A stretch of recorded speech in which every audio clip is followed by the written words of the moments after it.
Hi, Ijeoma. How you doing today? I'm doing well. How are you, DiDi? It's good to see you again. Listen, I'm really fabulous. Thank you for asking. I'm here with a whole bunch of people. Hi, a whole bunch of people, and then hi to everyone who is viewing with us on Facebook Live. Um, so I just want to introduce you. I really feel like you're the kind of person that doesn't need an introduction, but maybe, you know what I'm saying? Maybe there's like one person left in the world who doesn't know who the heck you are, right?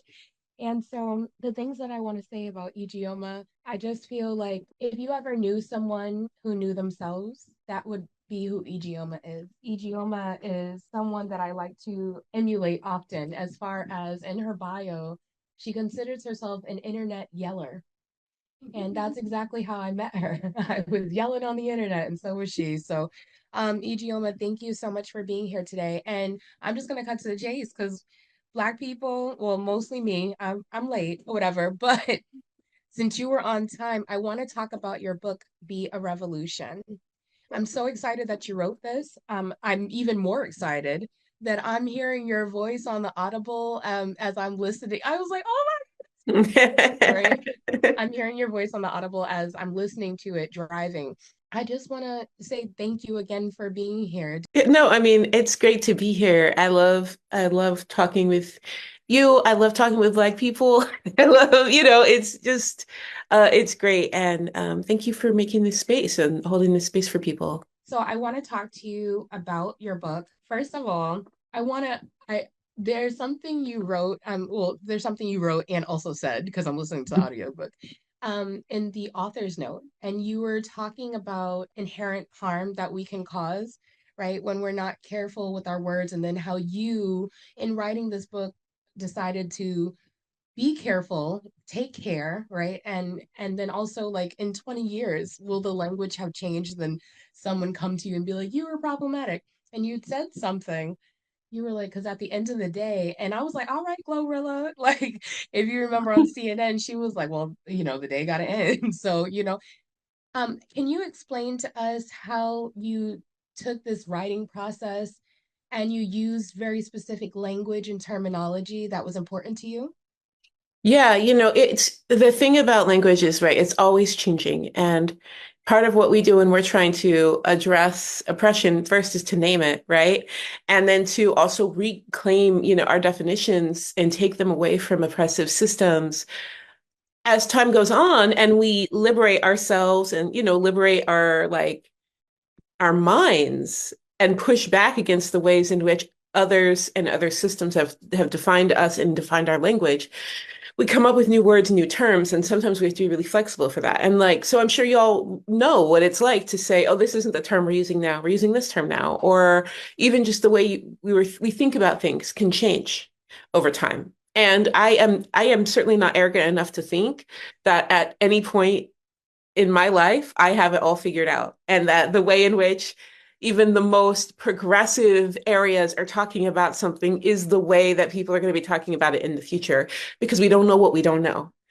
And so for me, part of the care is, right, trying to be as considerate as possible, trying to do as little harm as possible, and then also holding space for the idea that at some point, if we're doing it right and we continue to progress as people, there are things in my book and in everything I do and in everything we all say and do that will be outdated, that will need to be changed. And acknowledging that, being upfront with that, because I think we like to really say, this isn't where it should be right now. It's all done. And act like we all came out of the womb perfect. We all came out of the womb knowing every word to say and every way to do things. So And unproblematic. right. And that's not the way that we should move through life. That's certainly not an abolitionist way to move through life, right? To act like, we all have it down and we are all perfect all the time and that no one can afford to mess up. And so trying to be upfront from the beginning of like where what care I did take, why I made the choices I made, and that there's still a very good chance that you're going to go through and find things that hit you a certain way, or in 10 years, a lot of things that just don't work anymore. That's the nature of being a human alive in the world. Thank you so much for that. I appreciate it. And something I wanted to talk about is the title itself. So when you say be a revolution, I imagine all sorts of people are like, revolution. Oh my, and someone's clutching their pearls, what have you. So, because the title of the book is Be a Revolution, which can conjure images of chaos in the streets and a fiery sky, I love that imagery. But many of the projects you write about are small scale and working within current systems, right? And so I'm wondering, how do you hope the readers define revolution and their part in it? Because I think that that's where you actually developed like this niche, so I'm interested to hear what you have to say. Yeah, that was so funny for me because I would say like when I was on my initial big book push, a lot of times when I would be interviewed by white people, they would be like, "Revolution? Really? Why can't you call it anything else? A revolution is so violent. It's so bloody." And like the thing that always cracked me up is like every single person I interviewed works outside of systems or is directly challenging systems, but they're doing so in their communities, right?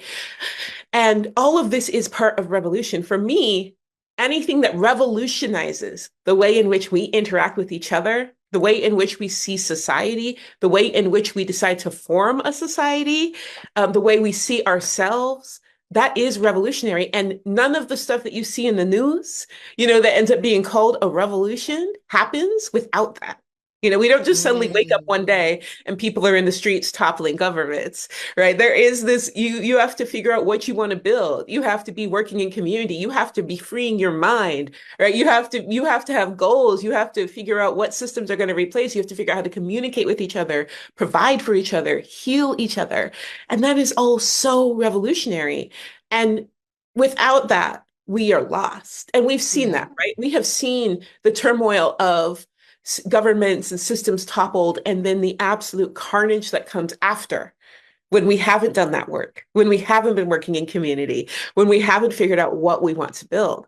And so for me, like that is the real revolutionary work. And I wanted to show people that. And I wanted to really actually show the difference between what some people call revolutionary work, which is really upholding current systems and tweaking them a little bit, and the work that really is outside, like, and that can be in your family, that can be in your neighborhood, in your school, in your Because city. baby, there's some people in my family that need some work. Okay. So I totally, y'all know what I'm talking about. All right.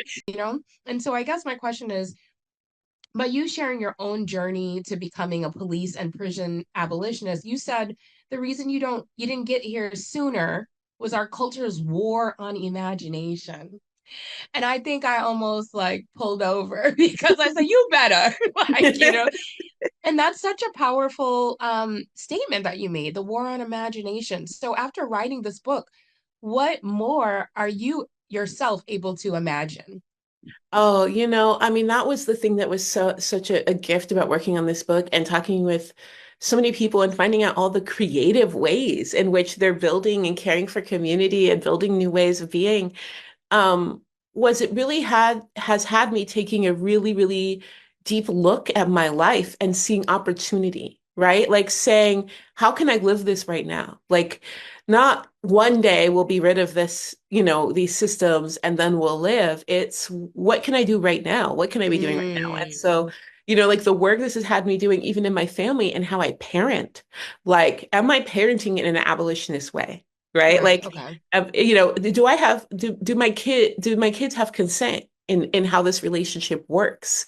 As an employer, am I employing people in an abolitionist way? Right. It has me reevaluating the way in which I'm working with other people, and it also has my imagination going. I think it's so easy to identify problems. Yeah. But what really was underscored for me in this is you don't get anywhere if you also can't imagine your ideal, if you can't imagine what it is you want to build in the end. Like it can be pretty easy to say, this boot is on my neck, right? But to say, what am I going to do when this boot is off my neck? How am I going to live? Who am I going to live with? How am I going to approach someone who maybe isn't in a position of power, but is trying to harm me? Like, what do we do then when it's community? How do we build this in a way that lives up to our ideals? And so I've been thinking about that so much more and like how I do solidarity work, right? And how I communicate with people, how I employ people and work with people. And I start now, instead of saying we have a problem to fix, I start with we have a vision to build. And then the Mm, question is, what's in the way of that vision? And those are the problems to fix, and it's just such a more beautiful way that keeps us pointed in the right direction. Thank you so much for that. And also to like press on about that question, right? I'm thinking of the ways in which imagining the world we want to live in, right? That's what I hear a lot in activist spaces. So there are the people that do, right? And we experience burnout. And then there are the people who we need like to help us do, the thinkers, and the dreamers, right? And so how do those groups of people begin to work together, so that way we do have, I like that you said that, that's the foot on the neck, right? Because we can be like reactive, reactive, reactive, reactive, right? And then when we try to put systems in place to replace those systems, we can sometimes inadvertently recreate systems of harm because we're not fully fleshing it out, if that makes sense. So, what do you think is a good way for um, folks who are interested in social justice work and anti-racism work, right? Because everyone should have an anti-racist framework. What do you think is the best way for all of us to be able to work together with our different skill sets? Yeah, that's a great question. And I think like if Thank you. anything, that was like the most like underscored point in the book that was so clear to me. It was like everyone had such different skill sets, right? People were coming to this work in so many different ways. And one thing that was so clear that I felt was like community care really looks like recognizing the skills, the talents, and the needs, the individual needs of everyone in community and working as a community to meet that. And that means that no one is sacrificed to the movement. And this idea that we have like our frontline workers who grind themselves to dust and Right. that's their job. And then we have the thinkers who think all day and that's their job. And not you have this skill set and you're in community with the frontline workers. And we're finding ways, you're maybe putting your imagination to ways that we can get rest, care, healing for frontline workers, right? That we are coming together in that and that we recognize that we're all a part of this. And so what that means though is we really have to, because I do believe this is actually steeped in white supremacy, the idea that there are members of our movement who are sacrificial to the movement, that there is anyone that we would, that is supposed to be martyred to a cause. I actually believe that that is a devaluing of the humanity of the people in our work. Mhm. And we should say, absolutely not. Every single person here deserves care.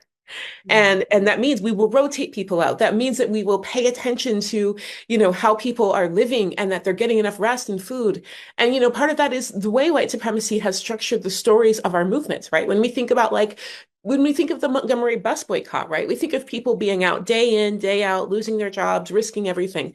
We don't think about the people staying up all night making sandwiches to make sure people had food to eat, the people Mm. carpooling to make sure people could get from here to there, people, sharing funds so that people could pay their bills.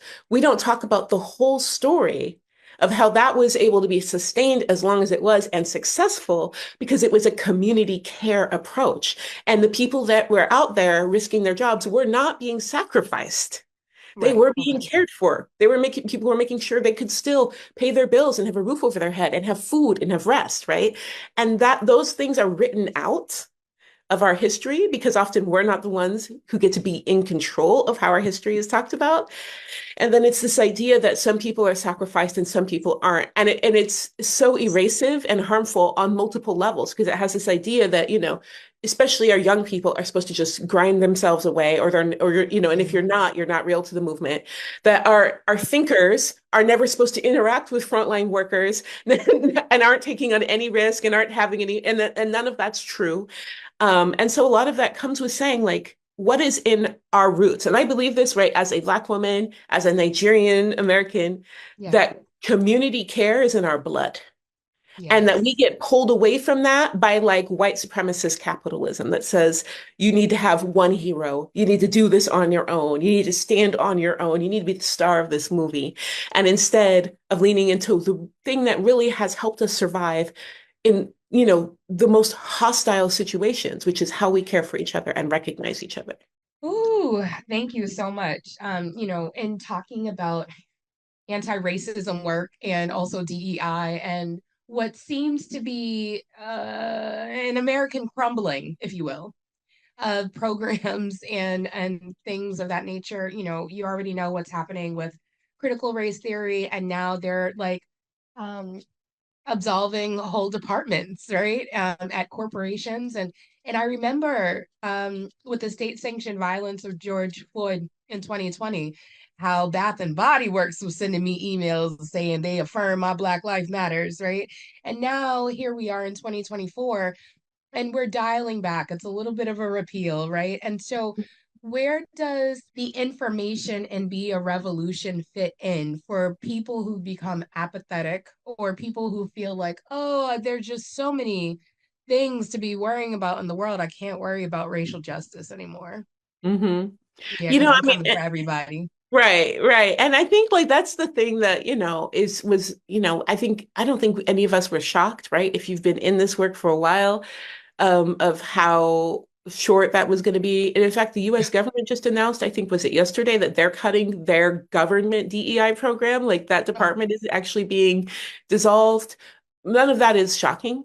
We are always, promises made to us by white supremacist systems will never be held.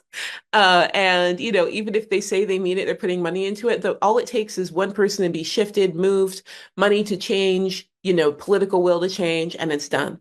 And for me, that big lesson is you can't change a system that has white supremacy baked into it. And we have to stop falling for that, for the idea of that. mm. And it doesn't mean we don't work in these places. Harm reduction is a real thing, but we have to stop calling harm reduction revolution, right? Mm. If you are in a space, if you're on a college campus and you're brought in, you're doing harm reduction. You can't revolutionize that campus. Right. Like you can't get a paycheck. Absolutely not. Like there's no way they're going to let you. What you can do is while you're there, reduce harm to the young people in that space, to the BIPOC, employees in that space, so that they can do the work they need to do. And hopefully you'll get to do that, to some degree as long as you can. But that system will be the same the moment you leave, right? And that is for any of these systems where it's really baked in. And so we were sold a lot and told it was revolutionary. Like we got a glimpse of our collective power in 2020, right?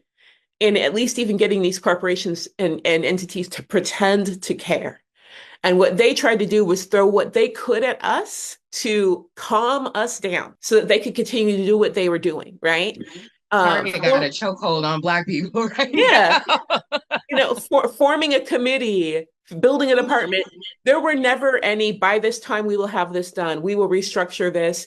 The CEOs stayed the same. The boards all stayed the same. Everything that it needed to run the way it runs stayed the same. And they would toss a couple of Black and brown faces in some strategic spaces and say, here.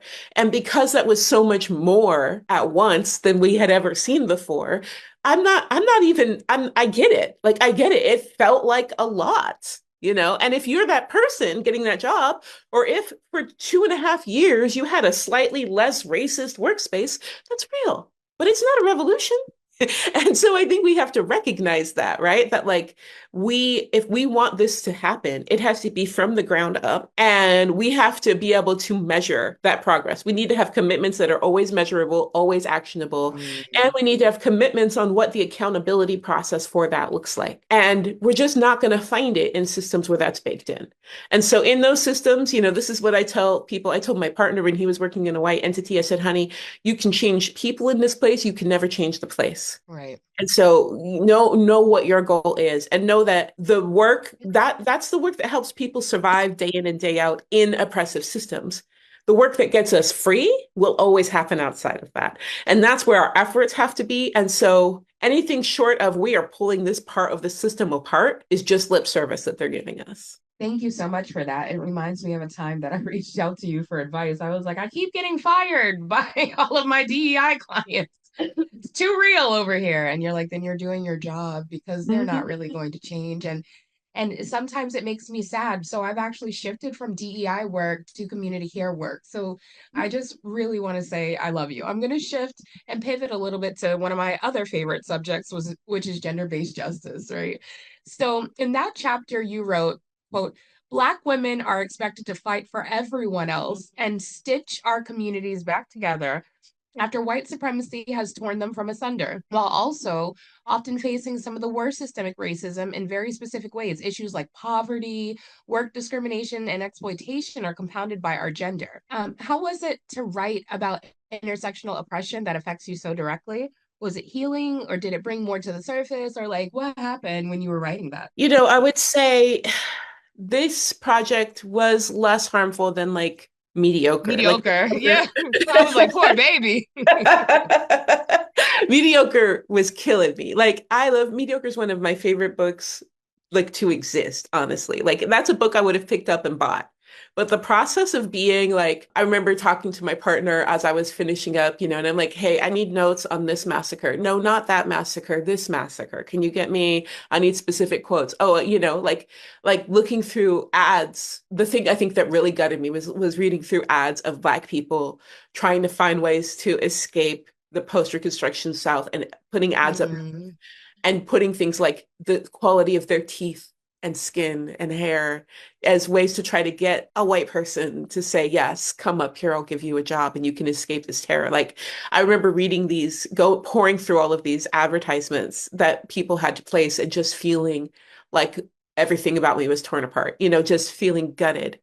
That project was one where I did swear I was not going to write another book like this for a long time because it was also like while we were being swatted in our home, it was while we had to move due to like all this white supremacist terrorism, and then so for this at this point, like it was just real, and I think what actually made it doable for me was the fact that I got to talk with all of these Black women and femmes and hear about and share, put light on their stories, share what amazing things they've been doing. For once, I got to write about it and then also say, yeah, I'm not just making you aware of how bad it is. I'm also showing you like these beautiful people doing these things. yes. And like, that to me was like what I kept focus on.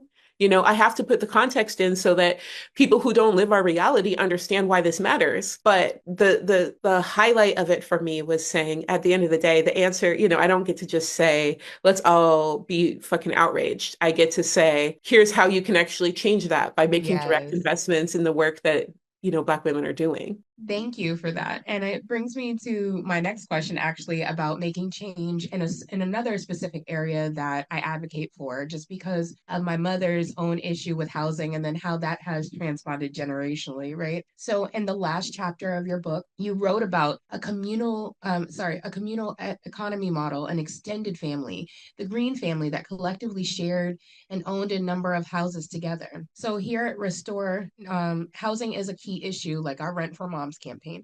As many are getting priced out of housing by corporate greed, what possibilities, and not just corporate greed, I think about people who are without houses to live in at the present moment. And I think about what is it, the HB 65?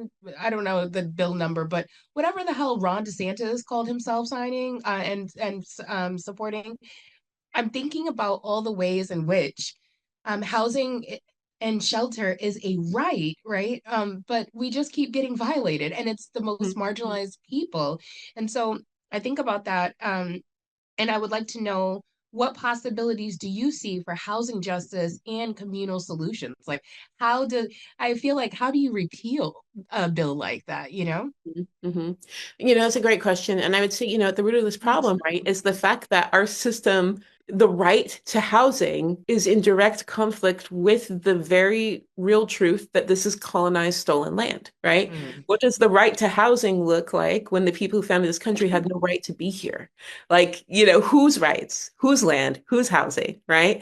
And so they had to define it as moneyed, white people and then slowly eking out from there in order to say that it was going to be life, liberty, and the pursuit of property, not the pursuit of happiness, right? Mm. And so that is really part of a colonization project. The idea that only that you have to have this particular money and privilege to own a piece of land, and that you can own all of this land, and that's rights. And other people can have none, and that is also rights. That's all Right. part of manifest destiny. It's all part of violent colonialism. It's what we see all over the world. And I think it's important that we recognize that that's why that is so strong, and why, those of us who come from more communal societies can look at this and go, what the fuck? How is it okay? How is it Right. okay that we can have empty high rises of luxury apartments that no one lives in, and then people Right. living out on the street? How is it we can pass laws that it's illegal to feed and care for people who are experiencing homelessness? Like, how is that all right? How can people snatch up, our communities, right? Because they're doing this in all our communities, our sick elders' homes, and Yes. snatch them out of our families and turn them into developments that our people could never afford to live in, right? Like, because if we say that that doesn't work, then the whole colonial project of the United States doesn't work. And so I think that that's where it's really important that we start saying, where can we leverage our power as a community? And this is something that has to, I think, really happen on a community by community basis, and it can. And like what Wanawari in the book has been doing is amazing, because not only have they been, trying to honor this history that they had in the Green family of holding this property, not to become landlords, not to make themselves wealthy, but to make sure that their entire extended family had the financial security and the safety to build their own lives and to work together. And they built this internal economy. And now they're turning this into mixing the arts and saying that, our communities don't exist if we also don't have place for our artists to exist. And now they're teaching other people how to do that, right? And so it's like, oh, do you have a piece of land? Do you want to turn your land into a space where you can have multiple people, where you can have open art spaces, where community can feel safe and centered? Here's how to work with current legislation. Here's how to change the legislation. And I think all of the different ways, and it's going to be specific to our communities that we find this, and whether that's challenging density laws, right? Whether that's, working to loosen the rules that allow us to build on the property we have, right? There are municipalities like, I believe in Oregon, there's a municipality where if you have a business that served a marginalized community historically, and that business goes out, the business that replaces it also has to serve that community. Like, that's an amazing way to like preserve space. And these are things that you can do community by community. And as we do that and normalize that, and then use that strength of community that then can't be moved, can't be dislocated, to build more, then we can start codifying it and Mm. strengthening it and expanding it. And so I love when we think about that. And I would say that's a part where people are really inspired, right? I hear from people going, I read that chapter with Wanawari, and I absolutely want to build something like this. This is amazing. And what that space has meant for our community in a neighborhood that was rapidly being depopulated of its Black people, and is now Yeah. a resurgence of community. What it has meant for the strength of our community, and has brought people back to the community, and it has helped our creative community be able to, have money and have shows in community, has meant so much. But the project of getting homeowners together, Black homeowners Yeah. together, and saying, let's leverage our power, let's come together, and let's stop, letting people tear us apart. I think that that's so vital. And I think that, like, not only do we need to do this on a community by community level, we have to open up communication with other communities so we can Okay. share ideas and support each other and learn from each other. Because even though it's going to look different from community to community, we're all fighting the same forces at the end of the day. Yes, I totally agree with you, and I'm glad you brought up the arts because as a poet, I was like, come on, when you wrote about BIPOC communities, you said the arts are the heart and soul of our communities. Art is a part of us. It is in our blood. It has told our stories. It has sung us to freedom. It has remembered our dead. It has shown our outrage. It has reminded us of what we are fighting for. Where do you hope readers take that in the future? And where do you want to go with that as a writer? This is like, for me, on personal levels, professional levels, it means so much. What was amazing to me when the pandemic started in 2020, everyone turned to art. Everyone turned to art, right? It wasn't just you were learning how to make sourdough. People were watching, plays online, listening to music, reading books. Books were selling everywhere, right? Art was what was getting people through. And yet no one was remembering that artists make art. So the Mm, community hit first and hardest were our working artists. That's part of why we built the Artist Relief Fund, was because, we were seeing our community, like me as a writer, my partner as a musician, everyone who had a gig, every teaching artist, every artist who had a right. show, everyone who had crafts, gone. immediately. Like, Seattle was one of the first hit areas with COVID in the US. Right. By March 15th, the people didn't know how they were going to pay their rent. And it was wild because I'm looking around and going, wait a minute, though. Everyone is watching these shows. Everyone's reading these Right. books. People are watching live stream plays for the first time in their life. People are so desperate for art. It's getting us through, and no one is saying, what are we going to do to support the artists? And that was, a global phenomenon. But when it comes to our communities and what the arts have meant, like it's even more intense. Like that is our history, right? Like that's how we Yes. keep our history and keep things together. And yet we have this separation, we have this idea that art is magically dropped upon us, or that it's people who get to play around all day and not the people who are actually painting the pictures of our future for us. And we have to start appreciating it. And that means we have to divorce the arts from white supremacy. Because the reason why we can't support the arts right now is how intertwined with white supremacy it is. If you're an artist and you want to be in a gallery, like I wrote at length of how white supremacists and racists our galleries are, and how they Yes. do not want to pay our artists. They want to steal our dead bodies. They want to steal our ancient artifacts. And then they want to platform white people. That is not the space where our art belongs. Right. And, our art programs, our art universities are the most expensive schools you can send your kids to, and they're going to teach our kids white art. That is not where we belong. And Right. and so it makes sense that so many parents would say, why would you be an artist? You got bills to pay, right? Because they know what world they would be sending their young Black, brown, and indigenous artists into.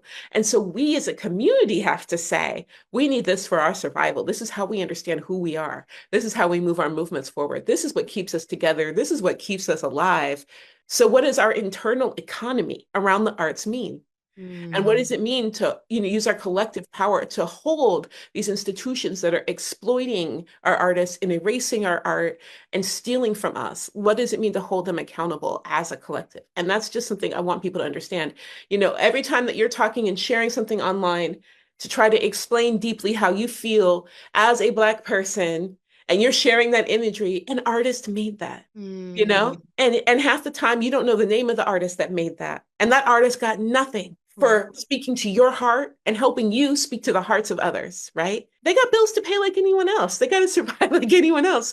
And it matters. And when we think about like what we've been able to do in these spaces by sharing art, it has meant a lot to our movements for multiple generations. And yet we don't act like the artists do. And that is something where we have to reclaim it, because this art is in our lineage. This art is something that we have carried multiple generations. It is a thing that connects us, across language, across so much. And we have to start acting like that. And that means we have to start treating artists like they're valuable members of our community. Ooh, that last sentence. We have to start treating artists like they're members, valuable members of our community. Thank you so much for saying that. I just have one last question, because I know that you took a lot of, and again, I go back to the introduction, just to like bring it full circle. You were discussing how, when you turned from a reformist to an abolitionist, you were like, but I'm not this. So and writing this and learning what I've learned for the years that you've been a writer and organizer, it you like I've kind of like come into my own about how my efforts, right? And I thought that that was really powerful because everyone has a lane, right? And that goes back to my original question. But of all the justice work you shared with us, whether it be your own or whether it's some of the stories you shared in Be a Revolution, is there one issue or story that's exceptionally close to your heart? And are there some stories that did not make it into this book? I was able to share the stories of almost everyone I talked to, which I'm so glad for. I did have to cut a lot of work that I had written out around conflict resolution, which still hurts my heart because I think it's such an important topic for doing this You work. you and Adrienne Murray Brown should write a book together on conflict resolution. Who knows? I don't know. Um, I think what was amazing for me was there, I did these interviews over the course of a couple years. And here, as we are looking at a genocide in Palestine, watching the ways in which people have remained consistent, people who I didn't talk to anything about this issue, and watching them stand up and be outspoken and risking everything. And so what I'll always remember actually is interviewing Raphael Shimunov for the chapter in art, talking about all the subversive art he was doing, to draw attention to the ways in which, people were abusing Black and brown communities and were able to maintain positions of power. He was doing stuff like, sneaking subversive art into museums and like stuff like that. And he was saying things like, I'm too old now to be arrested. That could, blah, blah, blah, blah, blah. The amount of times that this man has been arrested in protests for Palestine these last few months, and watching him do this, watching him be like, no, this is consistent with what I do and who I am. And so watching the ways in which it's like, if you live that life, you live that life, right? And you're consistent and you say, this is an injustice and I will be here. And that to me was beautiful to like watch people in totally different spaces, even like watching like Chris Smalls in this Amazon labor space being like, oh, I'm also going to speak out about this and I'm going to be right here because I know what injustice looks like. And I'm going to, even when it's inconvenient, even when it can cost me support and funding and all these things, I'm going to do this. That to me has been really beautiful because you check up on people. You want to know what the people you talk to are doing, and you really hope because people are human that like they're not going to do something like really awful. And then to watch in honestly in the last few months, the deep disappointment I've held with so many people who've been so silent and not willing to risk anything to speak up, to watch so many of the people that I spoke with through this book do the exact opposite and just run right into that fire and say, I am right here. This is what it looks like to live your values has been beautiful to me. And they've all been doing it in different ways. They've all been doing it in ways that are true to their skills and who they are. So like Raphael's still creating subversive art, but it's about Palestine, and like you can download stuff that's critiquing Biden and you can put it up on the street if you want, like still doing all but it's, that to me, like it helped me remember, like no matter where you are, if you live by your values, there will always be work you can do, and there will always be a place for you in this work. And it's just been that's been a really beautiful thing to see in what has been, some really, really dark few months. Hi, Ijeoma. How you doing today? I'm doing well. How are you, DiDi? It's good to see you again. Listen, I'm really fabulous. Thank you for asking. I'm here with a whole bunch of people. Hi, a whole bunch of people. And then hi to everyone who is viewing with us on Facebook Live. Um, so I just want to introduce you. I really feel like you're the kind of person that doesn't need an introduction, but maybe, you know what I'm saying? Maybe there's like one person left in the world who doesn't know who the heck you are, right? And so the things that I want to say about Ijeoma, I just feel like if you ever knew someone who knew themselves, that would be who Ijeoma is. Ijeoma is someone that I like to emulate often, as far as in her bio, she considers herself an internet yeller.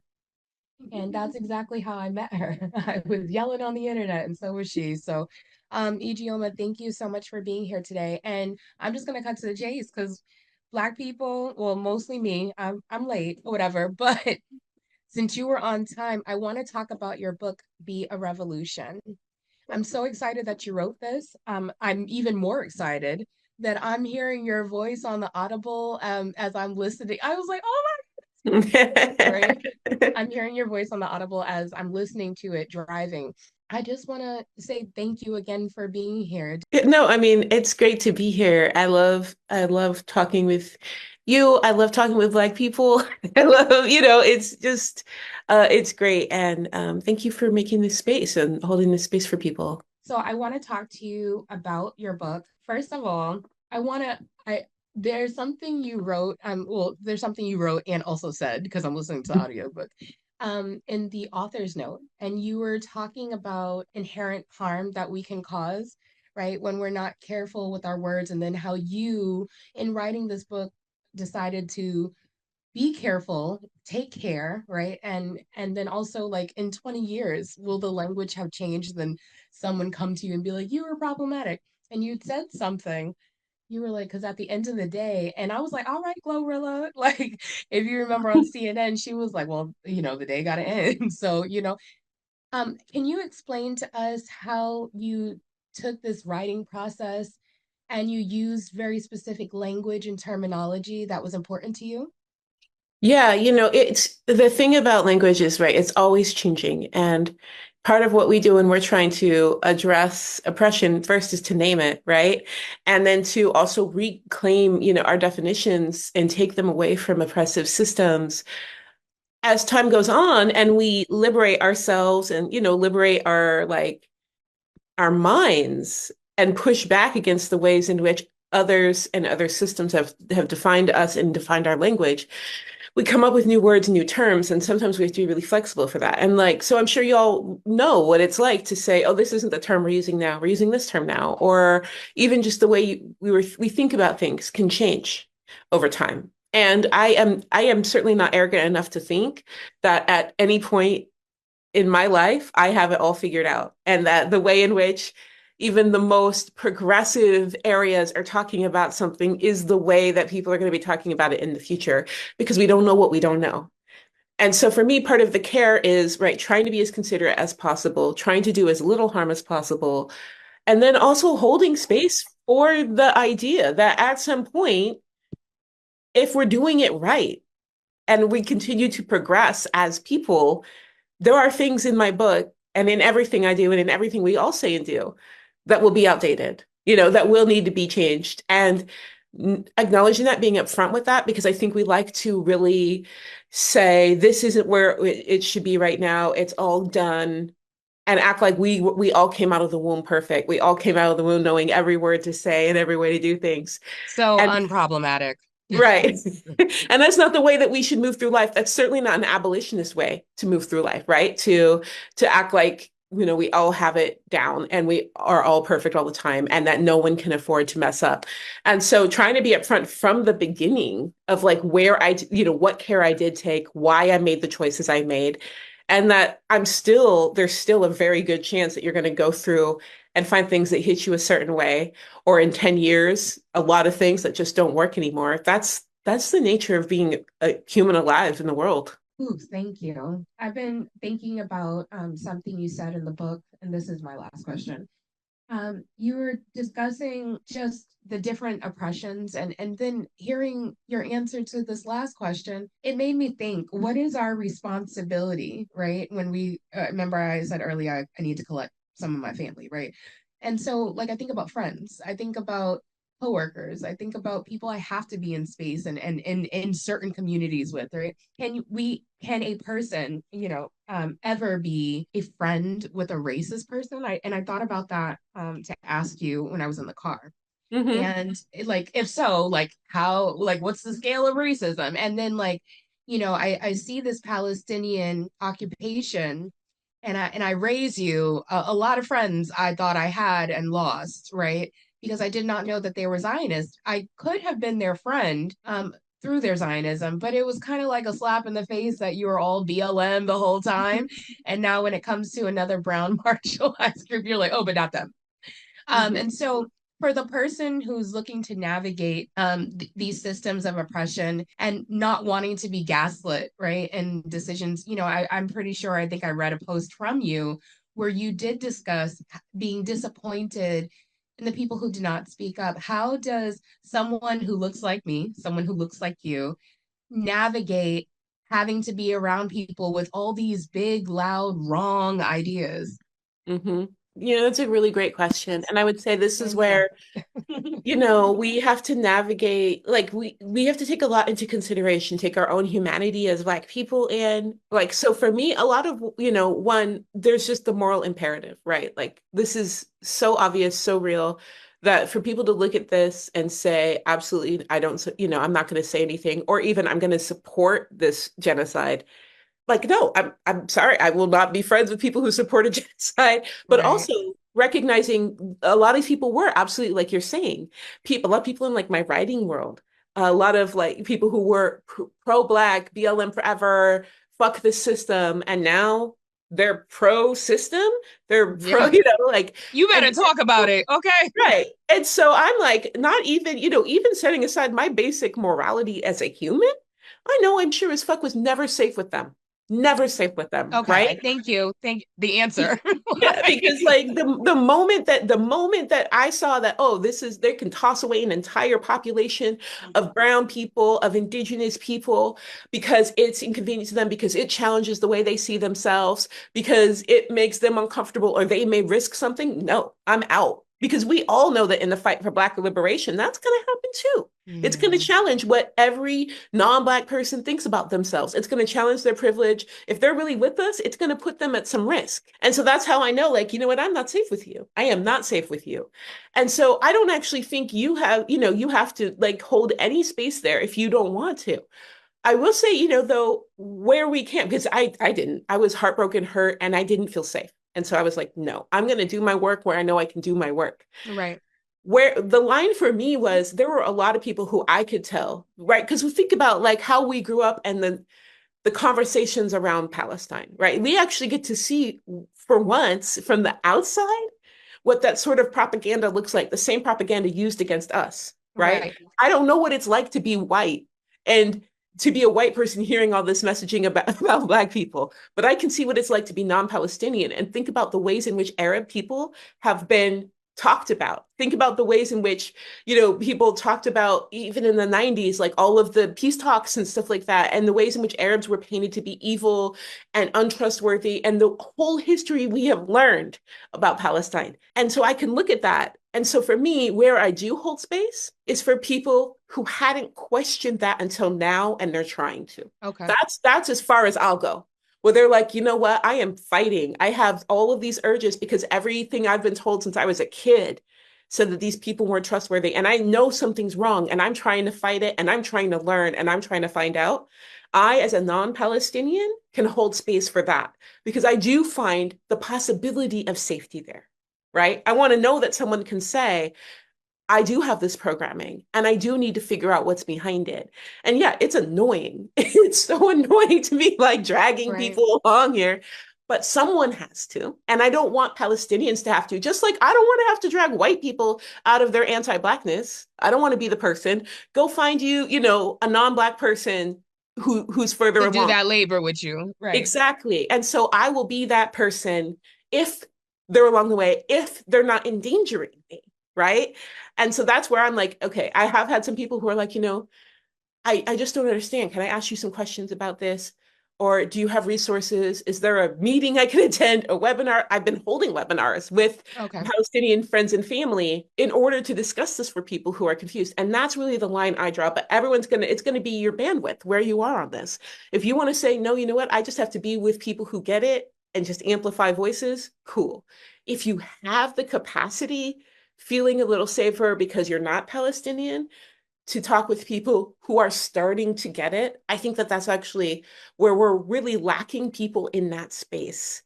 And I do worry if we have no one in that space to say, come here, let me show you a little bit more, that people are going to be pushed back out.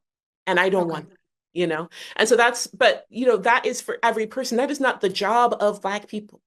yes, That is a thing you can choose to do. But if all you do at the end of the day is recognize that what makes Palestinians unsafe makes us unsafe, you're doing a shit ton. And if all you do at the end of the day is say everything I do to make Black people safe makes Palestinians safe, you're doing a shit ton, because both of those are true. Absolutely. The technology that's shared, like a lot of people don't get, a lot of the police technology used to terrorize our community comes from Israel, yes, right? So everything we can do to fight that here, if all you do is fight ShotSpotter everywhere that they try to build it, fight Cop Cities everywhere they try to build it, you are doing your part to make Palestinians more safe. So long as you don't politically divorce it, so long as you don't say it's not connected. mm, And so I think it's really important to know that. Just like I'm not expecting Palestinians to be like, everything I do is going to be about Black lives, even though we've seen a lot of beautiful solidarity from yes, Palestinian yes. people for us. I know that everything they do to get free makes me more free. And I know a lot of Palestinians who feel the same way about us. Thank you so much, as per usual, for spending time over here on this side. I always love that no matter where you are, that anytime I've ever called you and said, let's talk about it, you're like, all right, whatever, just schedule it with my people. So I just want to say thank you. And I wish you and your family nothing but love, success, prosperity, wealth, health this year. So I hope you have an amazing day and thank you for spending time here. Ijeoma Same. Oluo, Thank everyone. you. Thank you, everybody. It was always lovely to see you. And it's always lovely to see your beautiful family online. Your Thank little one you. who isn't little anymore. How did that happen? I don't know. Egypt Delgado did ask me the other day. She said, "Mommy, what is a white life like?" And I said, I like, how do you stump me? And I'd be knowing white people. Like, you know what I'm saying? So thank you so much for everything. And I hope to talk to you soon. Take care. Same. Take care, everybody. Bye.